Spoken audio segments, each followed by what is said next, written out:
21절까지 우리 함께 읽었습니다. 우리 이 말씀 가지고 우리가 무엇에 주목할 것인가, 우리가 무엇에 주목할 것인가라는 제목으로 하나님의 말씀 나누도록 하겠습니다.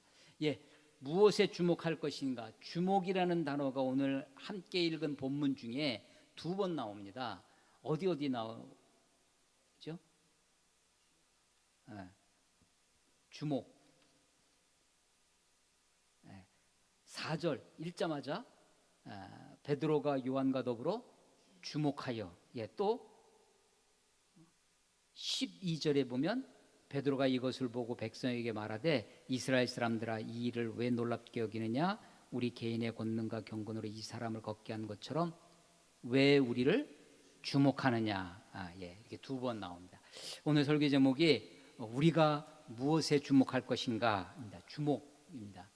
군대에서 주목하면 전부 다 앞을 보고 있다가도 또 다른 일을 하다가도 그 주목하는 그 사람에게 복명복창을 합니다. 따라서 주목하면서 고개를 돌려서 그 사람을 바라보다 보게 되어 있습니다.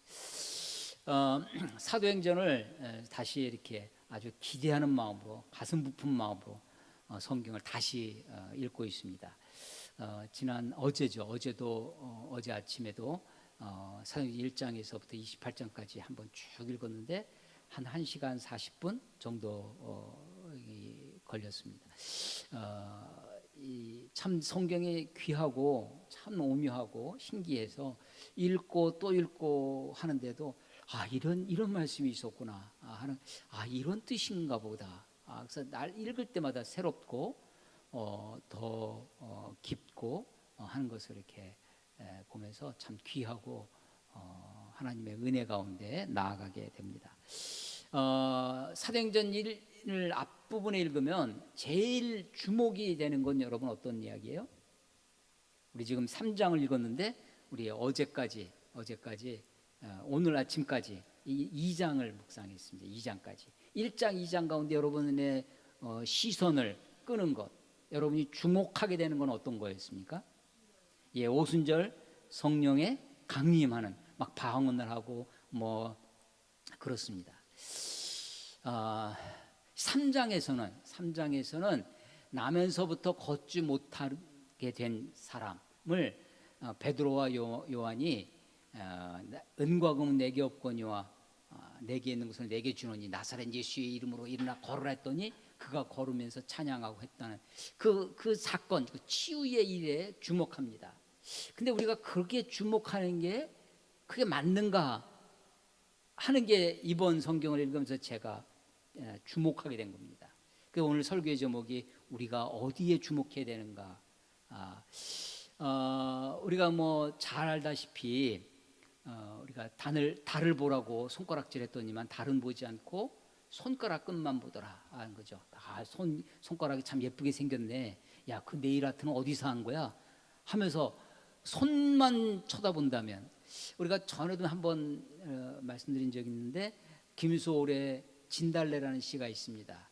나보기가 역겨워 가실 때에는 말없이 고이 보내드리오리다. 영변의 약산 진달래꽃 아름 따다 가실 길에 뿌리오리다. 그래서 그 시를 읽으면서 이 진달래가 얼마나 아름다운가.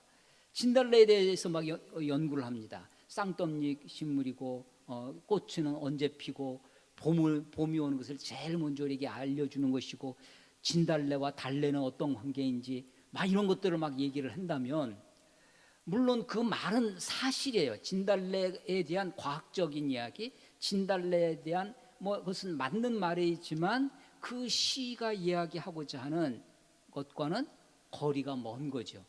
이별의 아픔, 이별의 슬픔을 노래하고 있는 그 애틋한 심정을 노래하는데 그건 보지 않고 진달래만 보고 있다면 어쩌면 그것은 우를 범하는 거죠. 물론 거짓은 아닐 수 있습니다. 진달래는 어떤 꽃이고 막 얘기하는 것이 사실에 입각하지만 그것이 진실한 이야기는 아닐 수도 있겠다. 오히려 그것이 시 전체를 왜곡할 수도 있겠다라고 하는 것입니다. 우리가 그동안 저 역시 이 사도행전을 여러 번 설교하기도 하고 읽기도 하고 공부하기도 하면서 2장 3장에서 오순절 방언에 주목을 했었습니다. 또 3장도 앞부분에 있는 나면서부터 걷지 못하게 됐니. 이게 참 옛날식으로, 옛날 성경은 그냥 앉은 뱅이 이렇게 돼 있었습니다.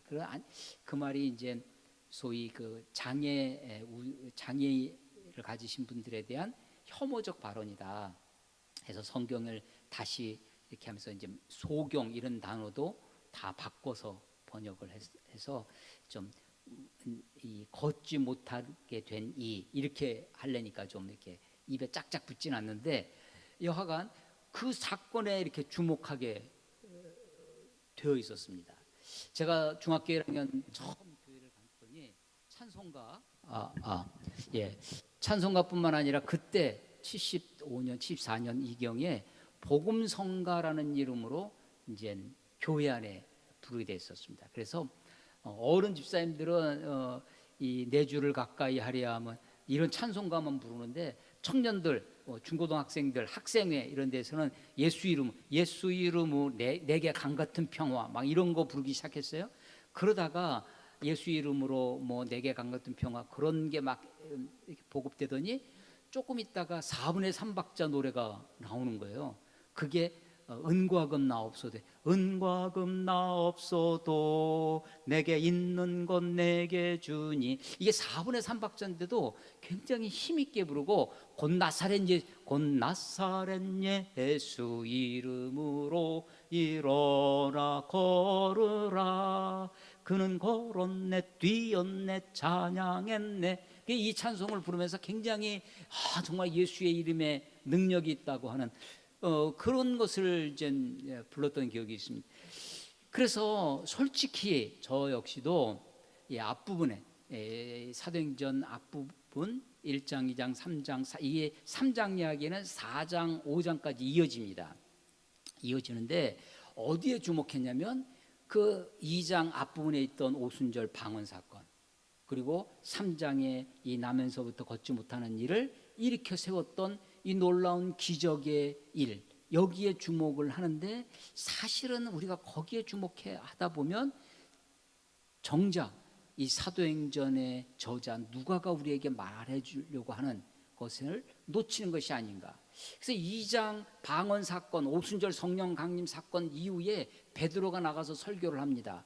했더니 막 3,000명씩 주를 믿는 신도들이 생겨났다고 하는데, 그 긴 설교가 뒷부분에 붙어 있어요.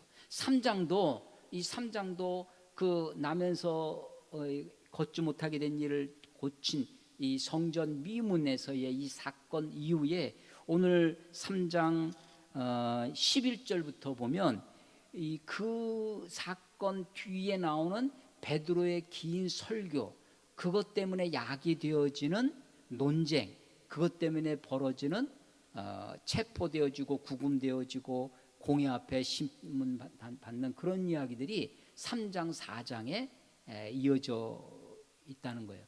2장 한번 가보세요. 2장 가보시면 방언 사건이, 오순절 성령 강림 사건이 2장 1절부터 13절까지 나옵니다. 그래서 우리가 그것을 대해서도 많이 이야기를 할 수 있어요. 이게 우리가 오늘날 우리 특별히 한국교회, 현대교회에서 많이 되어지는 소위 그 방언들, 그 소위 무슨 말인지 알 수 없는 좀 그걸 좀 고급스럽게 좋게 표현하면 그래서 영방언, 영적인 방언이다, 스피리추얼 랭귀지다라고 하는데, 이 2장의 이 방언은 그런 방언이 아닙니다.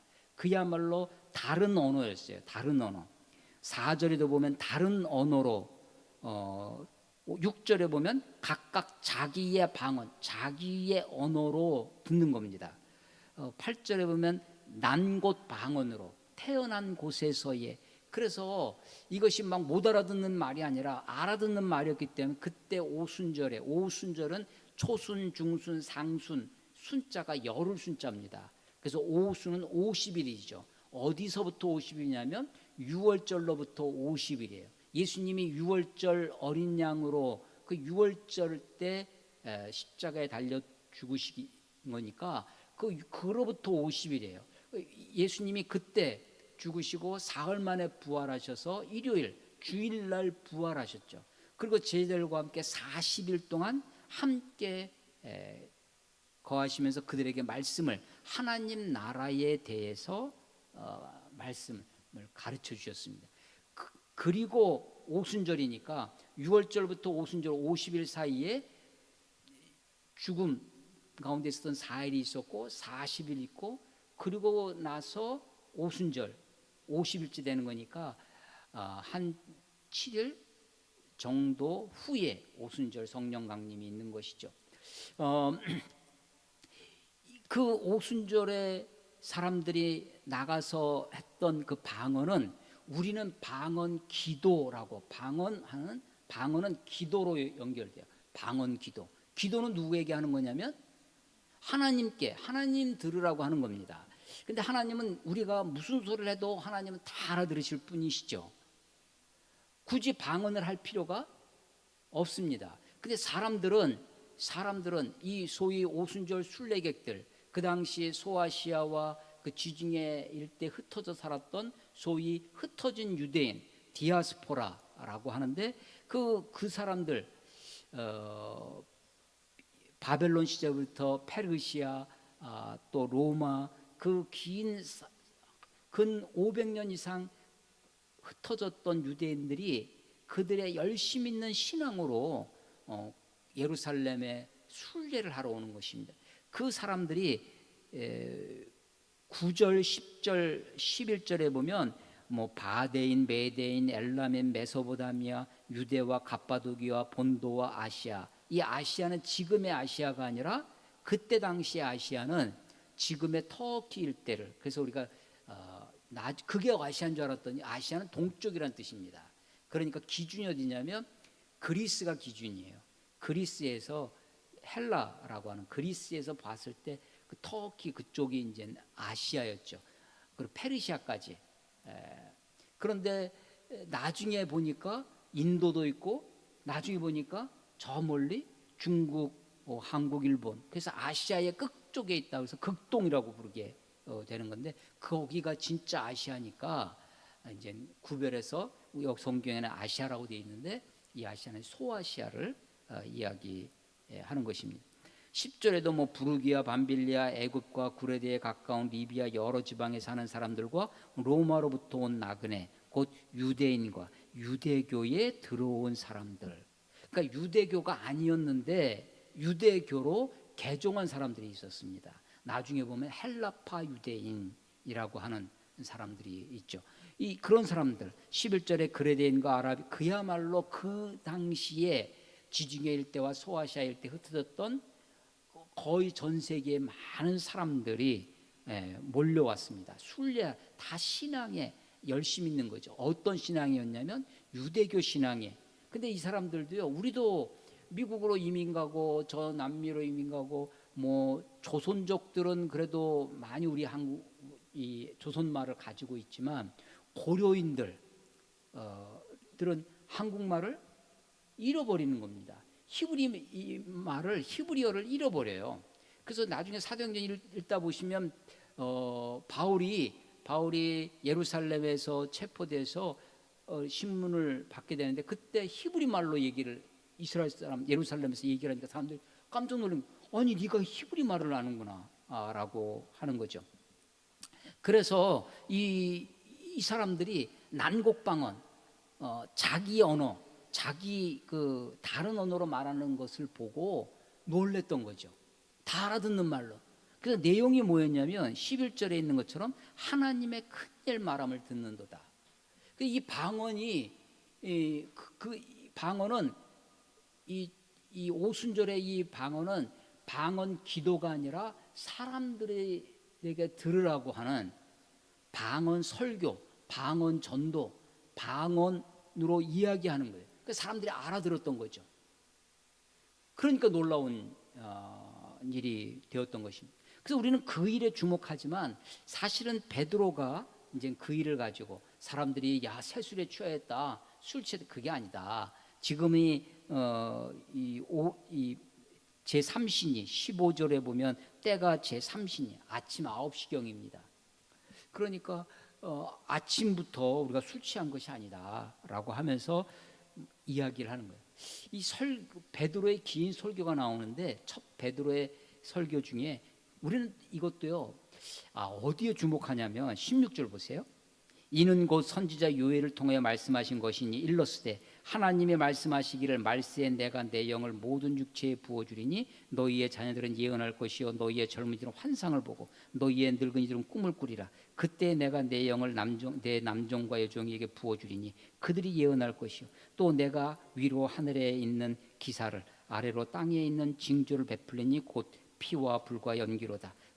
주의 크고 영화로운 날이 이르기 전에 해가 변하여 어두워지고 달이 변하여 피가 되리라. 누구든지 주의 이름을 부르는 자는 구원을 받으리라. 이게 요엘서 2장 28절 이하의 말씀이에요. 이걸 지금 베드로가 그의 설교 초반에 지금 앞부분에서 요엘의 선지자 이야기를 하는 거예요. 우리들은 이 베드로의 설교를 들으면서 어디에 주목하느냐? 내가 어디에 주목했느냐면 말세에 하나님이 내 영을 성령을 모든 육체에 부어주시는데 그러면 자녀들이 예언하고 젊은이들이 환상을 보고 늙은이들이 꿈을 꾸는구나. 예언과 환상과 꿈에 우리가 주목하는 거예요. 그런데 사실은 이 요엘서의 말씀을 인용해 오면서 베드로의 초점은 어디 있냐면 21절이에요. 누구든지 주의 이름을 부르는 자는 구원을 받으리라고 하는 누구든지 젊은이거나 늙은이거나 자녀들이거나 흩어져 있는 먼데 있는 사람이거나 누구든지 주의 이름을, 여러분 구약 사람들은, 구약에 있는 유대인들은 하나님의 이름, 주의 이름을 부를 수가 없었습니다. 주의 이름을 부르다가는 잘못 부르다가는 망령되이 일컫는 자가 되어서 하나님의 이름을, 여호와의 이름을 망령되이 일컫지 말라라고 하는 십계명의 말씀에 너무 집착하다 보니까 하나님의 이름을 부르지 않는 거예요. 그런데 주의 이름을 부르는 자, 그 주의 이름을 부를 수 있는 때가 왔다라고 하는 거죠. 그러면서 22절, 2장 22절, 이스라엘 사람들아 이 말을 들으라. 왜 이런 말을 하겠어요? 이 말을 들으라. 그러니까 지금 베드로가 하는 긴 설교 중에 이스라엘 사람들아 이 말을 들으라라고 하면서 이 말, this word라고 하는 이 말, 그 뒤에 베드로가 하려고 하는 말에 초점이 있는 거죠. 중심이. 그래서 너희도 아는 바와 같이 하나님께서 나사렛 예수로 큰 권능과 기사와 표적을 너희 가운데 베푸사 너희 앞에서 그를 증언하신, 주어가 뭐냐면 하나님께서입니다. 수어가 뭐냐면 증언하셨어요. 하나님이 증언하셨어요. 무엇을? 그를. 그러니까 예수님을 봐야 되는 거죠. 그를. 그래서 그를, 예수님을 증언하기 위해서 권능도 기사도 표적도 행하게 하시는 것이다 라는 것입니다. 그러니까 오순절 성령의 강림으로 방언을 했던 이 표적과 기사도 사실은 그것에 우리가 초점을 맞출 것이 아니라 그것이 가르쳐주는 바가 무엇이냐를 봐야 하는 것입니다. 36절 봐보세요. 2장 36절. 그런즉 이스라엘 온 집은 확실히 알지니. 그래서요, 베드로가 긴 설교를 하면서도 우리들에게 힌트를 많이 줘요. 보니까 확실히 알아. 이걸 확실히 물론 위에 많은 이야기, 다윗 이야기부터 해서 여러 이야기가 있는데 그 이야기를 우리가 다 이해하지 못할 수도 있어요. 그런데 우리는 그 위에 있는 이야기를 혹시 이해하지 못한다 할지라도 이스라엘 온 집은 확실히 알아라 하면 그 확실히 알아야 될 내용이 뭐냐? 너희가 십자가에 못 박은 이 예수를 하나님이 주와 그리스도가 되게 하셨느니라 라는 거예요. 하나님이 되게 하셨어요. 누구를? 이 예수를 누가 되게 하신 거예요? 주가 되게 하신 거예요. 아까 요엘서의 초점이 어디 있다고요? 누구든지 주의 이름을 부르는 자는. 근데 예수가 누가 됐다는 거예요? 주가 됐다는 거예요. 뿐만 아니라 주와 그리스도가 되게 하시다. 예수가 주님이에요. 예수가 그리스도예요. 그래서 주 예수 그리스도, 이게 초대교회 신앙 고백의 핵심이 되는 것입니다. 그래서 이 긴 설교에, 베드로의 긴 설교의 초점이 어디 있느냐? 이 말을 들으라. 이스라엘 백성들아 확실히 알아라 라고 하는 것처럼 너희가 십자가에 못 박은 그 예수를 하나님이 다시 살리셔서 우리의 주가 되게 하셨다. 우리의 그리스도 메시아 구원자가 되게 하셨다라고 하는 것입니다. 그러니까 2장의 방언 사건, 오순절 성령 강림에 막 급하고 강한 바람과 같은 소리가 바람이 있었던 건 아니에요. 가만 보니까 바람 같은 소리가 있었던, 소리가 온 집에 가득했어요. 그리고 불의 혀같이, 불이 막 올라가면 그게 혀 모양 같아, 뱀 혀처럼 불의 혀 같은 것이 각 사람에게 임했다는 겁니다. 각 사람에게. 이게 오순절 사건인데, 오순절의 그런 표적을 나타내는 그 사건에 주목할 것이 아니라 베드로의 설교를 통해서 우리에게 보여주시는 바에 우리가 주목해야 되겠다라고 하는 것입니다. 3장에서 이 나면서부터 이 걷지 못하게 된 일을 고쳐서 그가 뛰면서 성전에서 찬양하며 하나님을 높여드렸다라고 하는 그 기적의 사건이 아니라 그 이후에 있었던 베드로의 설교에 주목해야 되겠다라고 하는 것입니다.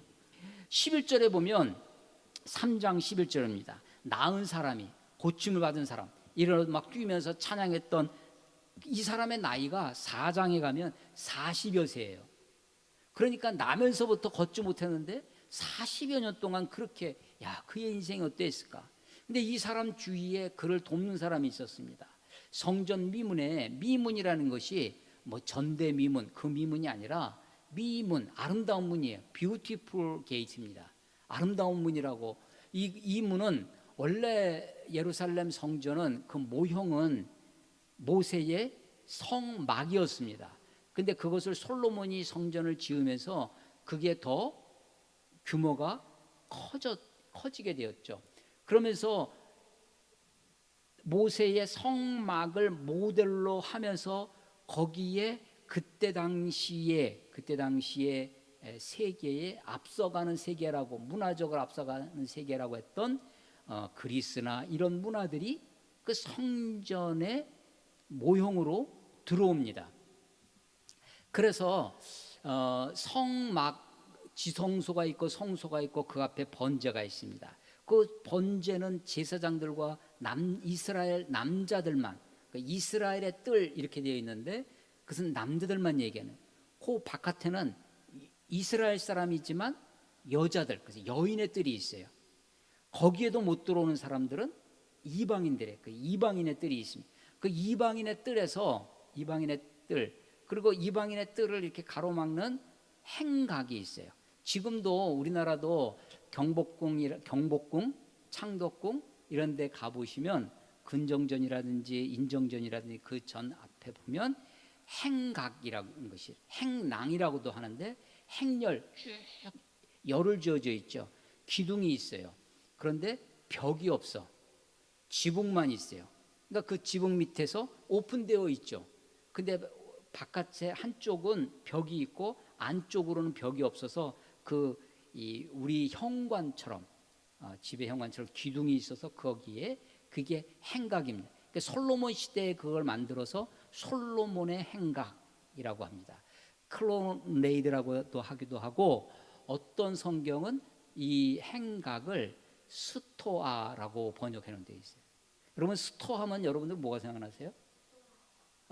예, 굉장히 스토아과, 저는 무슨 강남 스토어, 쇼핑센터도 생각나기도 하는데, 이 스토아학파라고 하는 금욕주의자들, 그리스 철학자들이 그 그리스 신전에 그 행각이 있습니다. 거기에 그걸 스토아라고 했는데, 거기 그 안에 그 스토아에서 거기서 가르치고 거기서 논쟁하고 했어요. 그래서 거기서 주로 했다 해서 그 사람들을 스토아학파라고 하는데 그게 행각이에요. 그래서 11절에 보면요, 나은 사람이 베드로와 요한을 붙잡았습니다. 그리고서는 그랬더니 모든 백성이 크게 놀라며 달려나와 솔로몬의 행각이라 불리우는 행각에 모였습니다. 그래서 이 솔로몬의 행각, 그 스토아에서 베드로가 이야기를 하는 거예요. 베드로가 많은 사람들에게 설교하는 것입니다. 베드로가 12절에 이것을 보고 백성에게 말하되 이스라엘 사람들아 이 일을 왜 놀랍게 여기느냐. 이 일이 뭐예요? 고침을 받은 거. 그게 놀랄 게 아니라는 거예요. 우리 개인의 권능과 경건으로 이 사람을 걷게 하는 것처럼 왜 우리를 주목하느냐. 그 사건에 주목할 것이 아니라 뒤에 나오는 13절 아브람과 이삭과 야곱의 하나님 곧 우리 조상의 하나님이 그의 종 예수를 영화롭게 하셨느니라. 너희가 그를 넘겨주고 빌라도에게 놓아 주기로 결의한 것을 너희가 그 앞에서 거부하였으니 너희가 거룩하고 의로운 일을 거부하고 도리어 살인한 사람을 놓아 주기를 구하여. 이 사건이 언제 있었어요? 바로 50일 전에. 어디에서? 바로 그곳에서. 그 예루살렘 거기에서 그곳에서 50일 전에 예수를 십자가에 못 박아라. 십자가에 못 박아라. 바라바를 놓아주라. 바라바를 놓아주라. 그 살인한 자를 놓아주고 거룩한 이, 거룩하고 의로운 이 예수를, 그 예수를 13절에 보면 그의 종, 하나님의 종 예수라고 해요. 메시아라고 하는 말이 원래 기름 부음을 받은 자. 왜 기름을 부었냐면 하나님의 종으로 하나님의 신적 권위가 그에게 주어진다라는 의미로 기름을 부었다는 거죠. 대표적인 사람이 왕이 기름 부음을 받았고 제사자, 선지자 이런 사람들이 기름 부음을 받았습니다. 그런데 이 사람들 거기서부터 하나님의 쓰임 받는 사람, 하나님의 종이라는 의미에서 하나님의 일을 하는 사람이라는 의미에서 심지어는 이사야서에 보면 저 페르시아 바사 왕 고레스 이방 왕마저도 나의 기름 부음 받은 종, 나의 메시아라고 이름하는 거예요. 그러니까 하나님의 일을 위해서 부름을 받은 사람, 하나님의 종이라는 거죠. 그런데 다 그것은 이례적이고 단회적인 것이었는데 예수님은 하나님의 아들이면서 하나님의 종으로. 그래서 이 3장에 보면 예수님을 종이라고 3장 13절에도 그렇고요. 26절에도 하나님이 그 종을 세워 복 주시려. 그 종이 바로 예수님을 이야기하는 것입니다. 너희가 십자가에 못 박혀 그 예수를 십자가에 못 박아서 죽였다는 거예요. 15절 생명의 주를 죽였도다. 그러나 하나님이 죽은 자 가운데서 그를 살리셨으니 우리가 이 일의 증인이라. 이 일, 그러니까 지금요 베드로는 안진뱅이를 그 나면서부터 걷지 못하던 일을 그를 살렸단, 야 내가 어떤 힘 능력으로 하나님이 내게 이런 은사를 주시고 내게 나를 이렇게 영화롭게 하셔서 이런 일을 하게 하셨다. 거기에 초점을 맞추는 것이 아니라, 그것을 주목하는 것이 아니라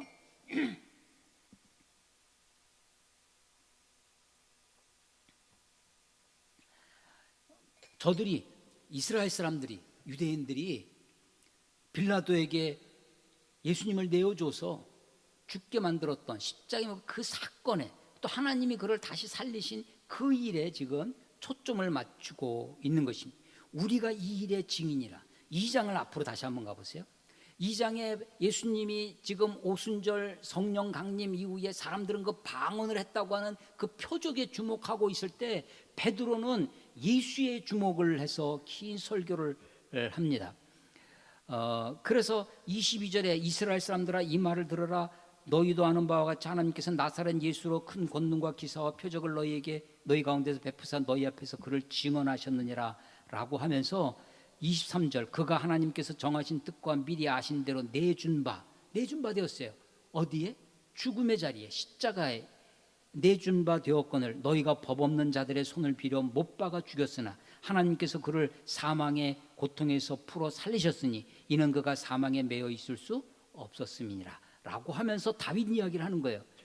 다윗이 25절 다윗이 그를 가리켜 이르되 내가 항상 내 앞에 계신 주를 배웠으며 나로 요동하지 않게 하기 위하여 그가 내 우편에 계시도다. 27절 이는 내 영혼을 음부에 버리지 아니하시며 주의 거룩한 자로 썩음을 당하지 않게 하실 것이미로다.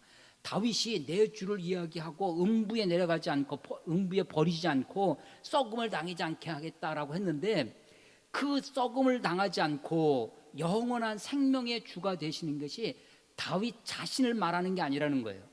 그래서 왜냐하면 29절 형제들아 내가 내 조상 다윗에 대하여 다윗이 우리 조상이고 참 위대하신 분이고 훌륭하신 분이지만 다윗에 대해서도 내가 담대히 말할 수 있다는 거예요. 다윗이 죽어 장사되어 그 묘가 오늘까지 우리 중에 있도다. 다윗이 죽어서 장사되었는데 그 묘가 우리들 가운데, 그래서 예루살렘에 가면요 다윗의 가묘, 가짜 묘라는 것이 있어요. 다락방 밑에다가 우리 가운데 있다고 하는 말에 사람들이 거기다가 다윗의 묘를 만들었어요. 그래서 다윗이 죽어 장사되어 그 묘가 오늘까지 우리 봐라 다윗은 죽었지 않냐 장사, 그러면 음부에서 버리지 않고 썩임을 당하지 않게 하시다는 것은 다윗이 아니라 다른 주라는 것이죠. 그래서 그 주가 바로, 그래서 이 30절 그는 다윗은 선지자라 하나님이 이미 맹세하사 그 자손 중에서 한 사람을 그 위에 앉게 하리라 하심을 알고 미리 본 것, 다윗이 선지자라서 미리 알았다는 거예요. 미리 보았다는 겁니다. 그리스도의 부활을 말하되 그가 음부에 버림이 되지 않고 그의 육신의 썩임을 당하지 아니하시리라 하였더니 이 예수를 하나님이 살리신지라 우리가 다 이 일의 증인이로다. 그러니까 지금 방언 사건, 그것에 우리가 이런 일을 어떻게 이 놀라운 이 방언 기적 우리가 그걸 증언하려는 것이 아니라는 거예요. 안진뱅이 나면서도 걷지 못한 일을 일으켰다, 이 표적과 기사의 증인이 그걸 얘기하는 것이 아니라는 겁니다. 이 사도들이 우리들에게 계속해서 주목하게 하는 것이 뭐냐면 너희가 십자가에 못 박히신 예수를 하나님이 살리셨다, 그 예수가 바로 너희들의 우리의 주가 되시고 그리스도가 되셨다라는 것을 너희가 확실히 알아야 된다, 이 말을 들으라 라고 하면서 우리가 바로 이 일의 증인이라, 이 일의 증인이라는 것을 2장 3장에서 계속해서 강조하고 있다는 것입니다. 자, 1장으로 한번 가보세요. 1장 다시 1장의 처음에 시작에 데오빌로요라고 합니다. 이것은 누가복음 1장에도 동일하게 나오는데요. 그래서 누가복음과 사도행전이 동일하게 누가에 의해서 기록된 책이에요. 그래서 앞에는 누가복음, 이제 데오빌로 전서, 뒤를 데오빌로 후서라고도 얘기합니다. 이 사도행전의 영어 책 제목이 뭐냐면 액츠예요. 액츠, 그냥 행동들, 행전. 우리는 그것을 행전이라고 합니다. 전자는 전할 전자죠.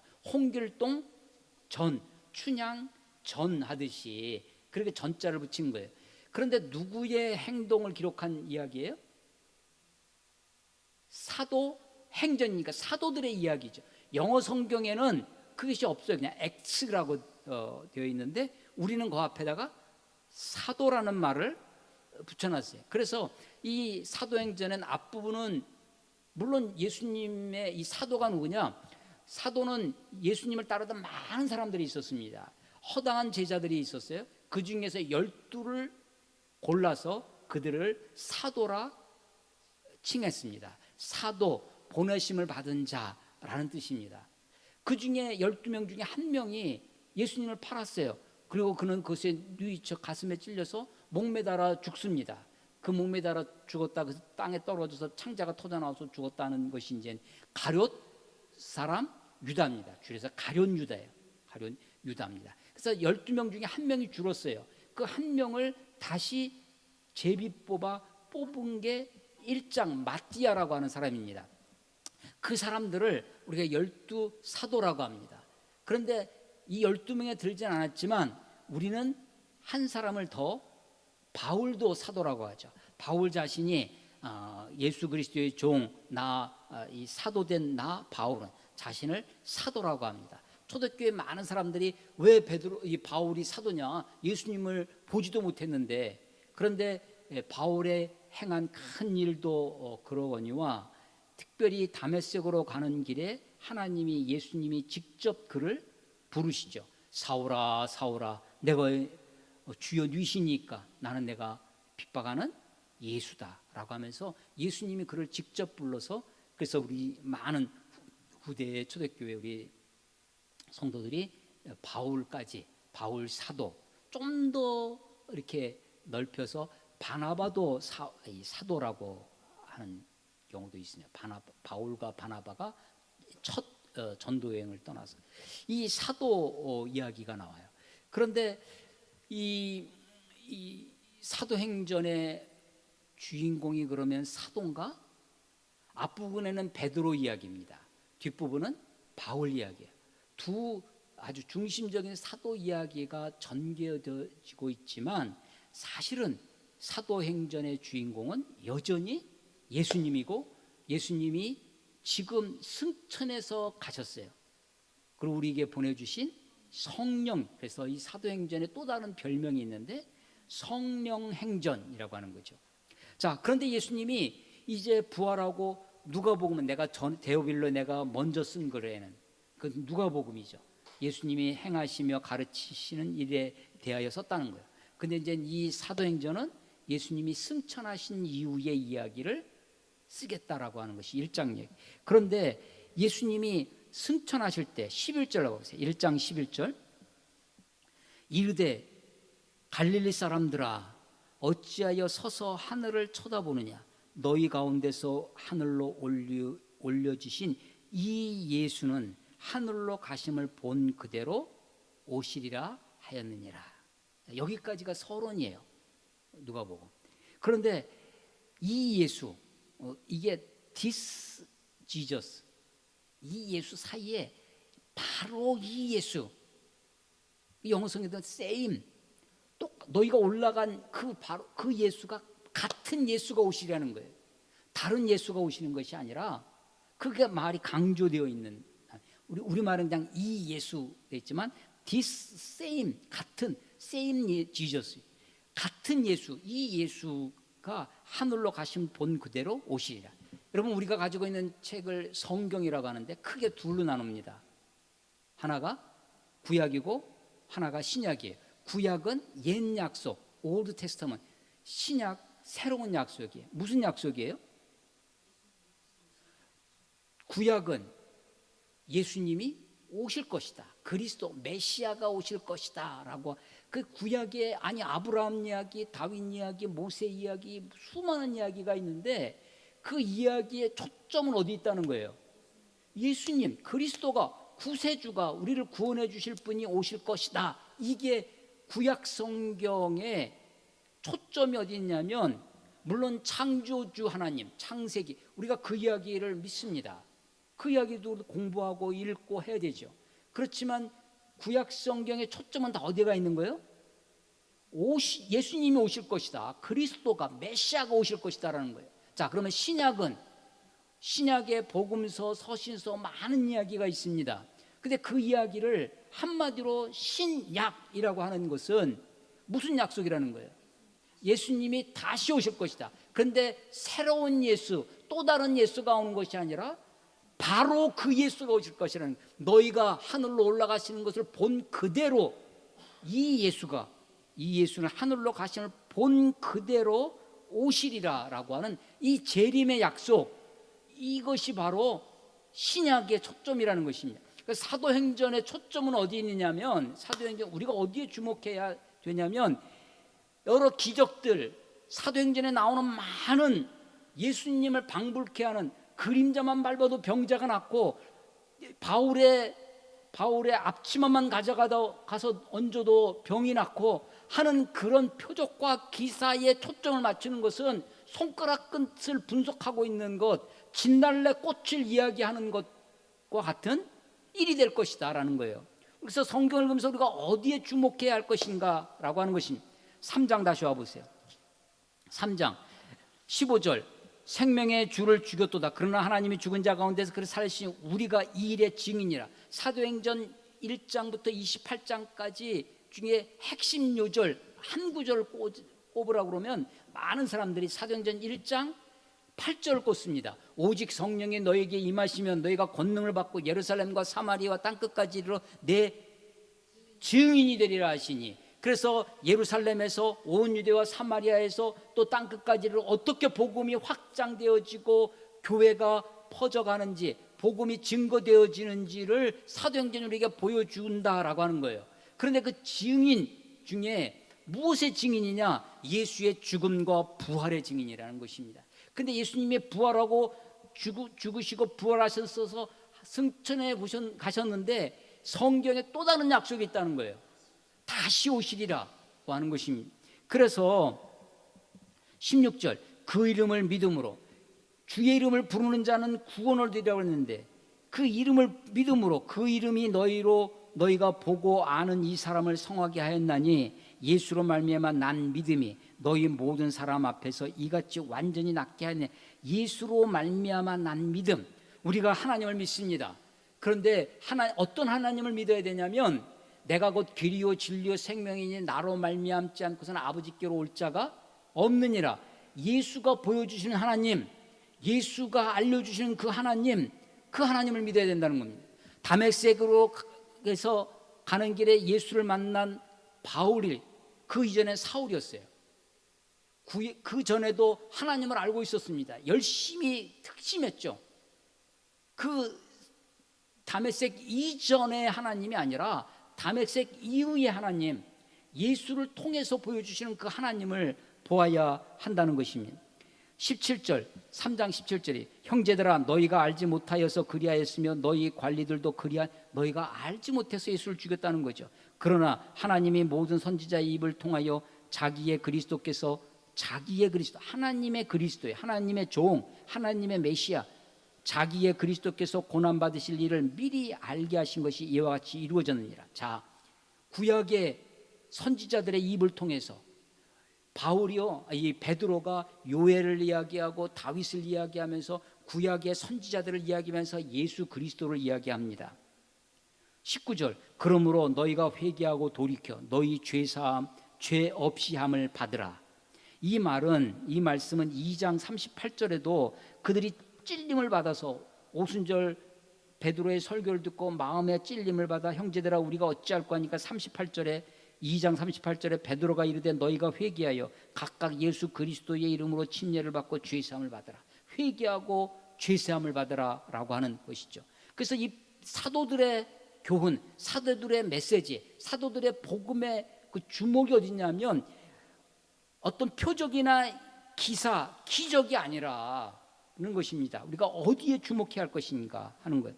3장 19절, 그러므로 너희가 회개하고 돌이켜 너희 죄 없이 함을 받으라. 이같이 하면 새롭게 되는 날이 주 앞에서 이를 것이야. 새롭게 되는 날. 20절, 또 주께서 너희를 위해 예정하신 그리스도 곧 예수를 보내시리니. 아니, 예수님이 이미 33년 전에 베들레헴에서 오셨는데 그 예수님을 다시 보내시겠다는 거예요. 21절, 하나님이 영원전부터 거룩한 선지자들의 입을 통하여 말씀하신 바 만물을 회복하실 때까지는 하늘이 마땅히 그를 받아들이라. 만물을 회복하실 때가 있습니다. 만물이 회복돼야 되나요? 만물이, 피조물이 지금도 고통 중에 있어요. 천지 창조했을 때 하나님이 창조의 세계는 아름다운 세계였습니다. 보시기에 좋았더니 그러던 세계가 인간의 범죄로 말미암아 낙원을 상실했어요. 실낙원 되었습니다. 그래서 이 만물이, 피조물이 지금도 고대하는 바가 있는 거예요. 만물이 회복될 것입니다. 요한계시록에 새 하늘과 새 땅, 새 예루살렘을 하나님이 만드실 거예요. 그 만물이 회복되실 때까지 하나님이, 하늘이 마땅히 그를, 예수님을 받아들여. 마땅히 예수님이 어디 있어야 되냐면 하늘에 계신 거예요. 거기 계실 겁니다. 재림 때 다시 그분을 오실 거예요. 너희가 하늘로 본 그대로 그가 다시 오시리라 라고 하는 것입니다. 그래서 사도들의 초점이 어디 있느냐면 다시 오실 예수 그리스도를 기다리는 그 예수, 너희가 십자가에 못 박히신 예수를 하나님이 다시 살리셨다고 하는, 그래서 하늘 보좌 우편에 올리셨다라고 하는 것이 지금 2장 3장의 베드로의 설교의 내용인 것이. 그래서 그 예수가 다시 이 땅에 오실 텐데 그날은 만물을 새롭게 하시는, 새롭게 되는 날이 될 것입니다. 그리고 그것은 만물을 회복하시게 하실 때라는 것입니다. 산에 자주 갑니다. 산에 가면 물론 정상에 갔다 오는 게 목표 중에 하나죠.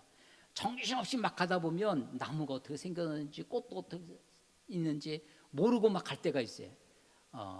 그런데 이제 혼자 산에 가는 걸 좋아하는데 혼자 산에 가면 터벅터벅 걸어갑니다. 그러다 보면 꽃도 보이고 나무도 보이고 떨어진 낙엽 모양도 하나하나가 새롭게 보일 때가 있습니다. 그래서 막 정신없이 목표는 가죠. 목표는 가요. 그런데 정신없이 가다 보면 보지 못했던 것을 보게 됩니다. 꽃도 보고 나무도 보고 새소리도 들리고 막 그렇게 가요.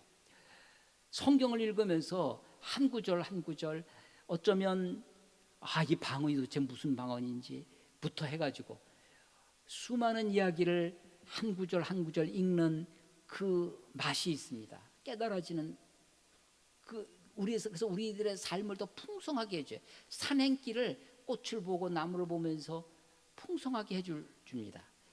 그런데 그것만 보다 가면 꽃만 보고 나무도만 보고 하다 보면 목적지를 잃어버릴 때가 있어요. 그리고 그것에만 매여 있을 수가 있어요. 아니 산행은 그렇게 하다가 그냥 간 만큼 갔다가 다시 오면 됩니다. 그런데 우리의 인생의 길은, 우리의 신앙의 길은 목표를 잃어버리면 안 되는 거예요. 그 목표가 뭐냐? 우리가 주목해야 할 것 예수 그리스도십니다. 우리가 주목해 봐야 할 것 다시 오실 주님이십니다. 신약 그 약속 너희가 본 그대로 이 예수는 바로 그 예수가 오시리라고 하신 그 약속입니다. 그날은 만물을 새롭게 하시는, 만물을 회복하시는 날 것입니다. 물론 그때까지 그분은 하늘 보좌 우편에 앉아 하늘이 마땅히 그를 받아두리라.